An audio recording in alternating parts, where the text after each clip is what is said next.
On California's Department of Alcoholic Beverage Control's website, or ABC, the list of bars and restaurants who have received COVID-19 citations goes on and on. There's more than 200 across the state. It's really rare that you don't have to pay those fines. It's incredibly rare that you don't have to pay those fines. Attorney Mark Reichel says litigation against the state is not likely going to get violators out of pain. But once the pandemic passes, in theory, there is a way. They may be able to, if they can get a politician with some sway, to maybe carry some bill in the legislature that would give an immunity or forgiveness for these fines at some point.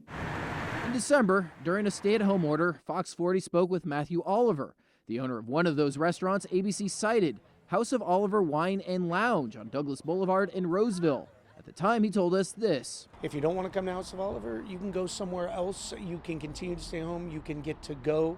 We have delivery options. So many places do. But today, Oliver says, on advice of his attorney, he has no comment.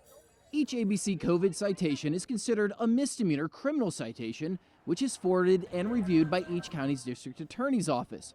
As for facing more criminal charges beyond the citation, Reichel says those who don't follow state guidelines likely won't have much to worry about.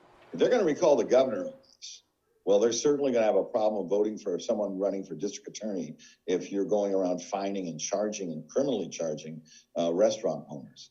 However, he says customers could bring forward a lawsuit against restaurants if they could prove they contracted the virus out of business.